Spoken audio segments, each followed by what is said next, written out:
അളിയാ ഞാൻ ഇന്നലെ വിലായത്ത് കൂത്തുണ്ടോ പൃഥ്വിരാജ് എന്തൊരു മാസമായി. നിന്റെ പൃഥ്വിരാജിന് എത്രയുണ്ടാ? പൃഥ്വിരാജ് വീട്ടിൽ കുന്നംകുളം ചോറ് വെച്ചോണ്ടിരിക്കണം. ഇപ്പൊ ആവും. ഓ ചെയ്തോണ്ടിരിക്കണം.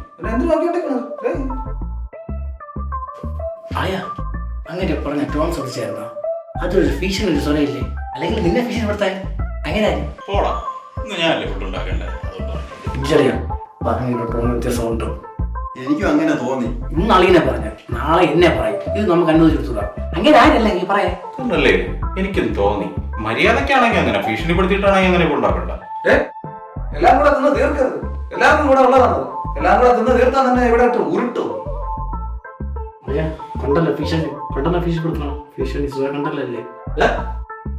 നീ എന്തിനാ ഭീഷണിപ്പെടുത്തിയത്? എന്താടാ നിനക്ക് എന്താടാ നീ എന്നടാ പ്രശ്നം ഉണ്ടാക്കേണ്ടത്? അതല്ലേ പറഞ്ഞത്. അത് മര്യാദയ്ക്ക് പറഞ്ഞാ പോരെ. എന്തിനു ഭീഷണിപ്പെടുത്തുന്നത്? എന്താടാ നീ സൗണ്ട് എടുക്കണത്? ആ എന്ത് ഭീഷണിപ്പെടുത്താതെ മര്യാദയ്ക്ക് പറയാൻ അറിഞ്ഞൂടെ? അത് ശരിയല്ല. പിന്നെ നിങ്ങൾ ദേഷ്യപ്പെടണേ? ആരാ ദേഷ്യപ്പെട്ടു? ദേഷ്യപ്പെട്ടോ? ഇല്ല.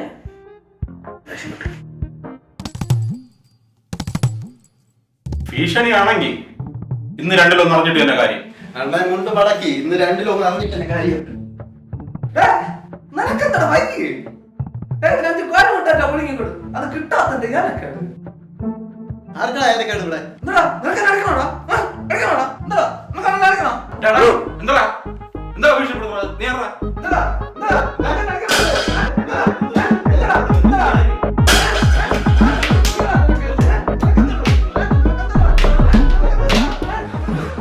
ഒരടിയോട്ടേക്ക് വിട്ട് ആശ്വാസം.